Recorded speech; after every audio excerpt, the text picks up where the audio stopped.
ក្របផ្លោងស្ងាត់ជំងំឥ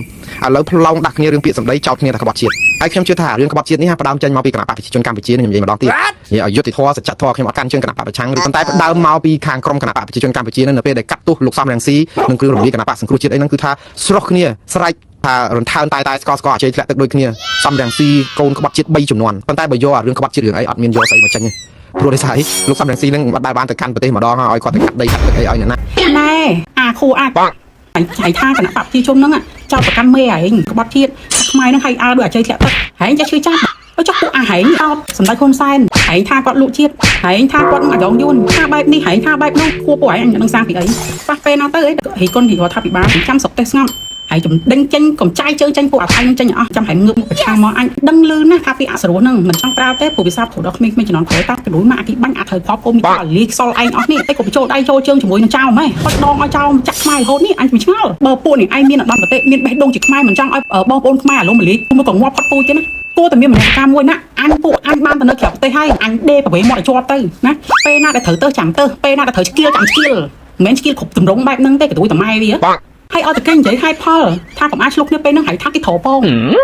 អាក្បាលលោកខ្មោចហ្នឹងក៏អញ្ចឹងដែរនិយាយពីស្នេហាជាកទួយម៉ែហែងអីបានហែងចលាចលទៅពេលហ្នឹងអញ្ចឹងហើយប្រភពទៅព័ត៌មានឲ្យខ្មែរនេះបាក់ទឹកចិត្តឲ្យកងទ័ពបាក់ទឹកចិត្តគ្រប់ទៅគ្នាអាសំរាំងស៊ីពូវានៅប្រាំទាំងអស់ចុះកទួយម៉ែហែងអាចគុំចោលផាត់ប្រាចោលស្រុកអស់ឯងនិយាយរួមឲ្យតែអ្នកនៅក្រមអាវ៉ាត់របស់អាសំរាំងស៊ីសួរអញ្ចឹងពួកហែងពួកមួយថ្ងៃបានកោះពូជប្រហែងឡើងទៅដល់ក្រៅស្រុកអស់នៅបើហែងខំប្រឹងចលាចលឲ្យមានបញ្ហាចលាចលឲ្យវាយចលាចលឲ្យមានសង្គ្រាម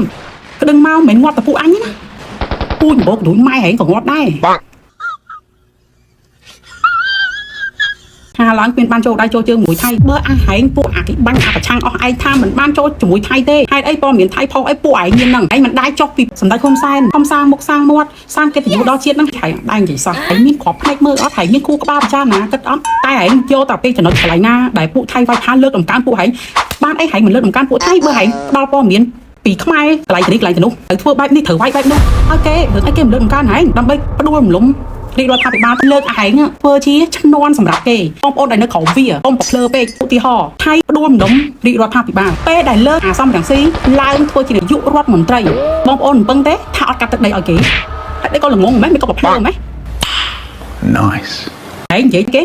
លោកសំរងស៊ីគ្មានអំណាចអីផងមិនថាគាត់ក្បត់ជាតិគ្មានមនសិការជើគេមិនទាន់បានកាន់អំណាចផងណាមានលុយទិញផ្ទះនៅបារាំងចិញ្ចឹមទាំងកូនទាំងអីមិនបាច់ធ្វើការអីទេមានលុយទិញដីគ្រប់កន្លែងនៅកប៉ោតហ្នឹងអាធំ$5 លានមិនមែនលានខ្មែរទេគាត់ហើយវាមានមុខរបរអីផងវាមានលុយមកពីណាទៅទិញហ្នឹងមិនសួរថាបានលុយមកពីណាអាធំសបត់ហ្នឹងហើយអាញុះញង់ហ្នឹងឯងប្រមូលលុយបានព្រោះនៅសំណុកសុខសប្បាយប្រមូលលុយហើយដល់ពីស្គីតកអីធ្វើមិនដឹងប្រឆាំងតែប្រហែលឆ្នាំហ្នឹងណាអត់តបានកាន់ឡើងតំណែងធំដូចបរិវត្តធិបតីសម្ដេចហ៊ុនសែនផងមានលុយទិញដីរាប់លានណាហើយទៅបានកាន់អំណាចដូចគេចេះធំទៀតព្រះអង្គហើយអញសម័យចេញទេអញចង់សាយខ្មែរបើខ្ញុំលេងមានសញ្ជាតិខ្មែរនៅក្នុងផែនទីពិភពលោកឯហ្នឹង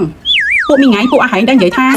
បើរបបតកូនហ៊ុនដឹកនាំប្រទេសនឹងថ្ងៃក្រោយហ្នឹងអាលាយថៃនៅតែឈានទៀតថៃនៅតែមកវាយទឹកដីខ្មែររហូតអញសួរដូចឆោតតាំងពីបុរាណមកណាសម័យអង្គរសម័យលំវែកក៏គ្រួសារសម្ដេចហ៊ុនសែនគាត់នឹងកាន់គ្រប់គ្រងតាមពីពេលនោះមិនមែនបានពួកសៀមពួកថៃពួកតៃពួកអីមកវាយមនុស្សដីខ្មែរហ្នឹងប្លន់ដីខ្មែរឆៅហ្នឹងមិនក៏បានយកពីអញ្ចឹងមកជន់គាត់រហូតអញ្ចឹងមិនដាច់ក៏គឺក្រុមអាហែងហ្នឹងទៅសើខ្មែរបានម្ដងហើយបង្អាប់ប្រទីបថោកអាឈាមកប់អាឈាមឆ្កែឯងអូកុំយកប្រៀបធៀបមួយឆ្កែមើល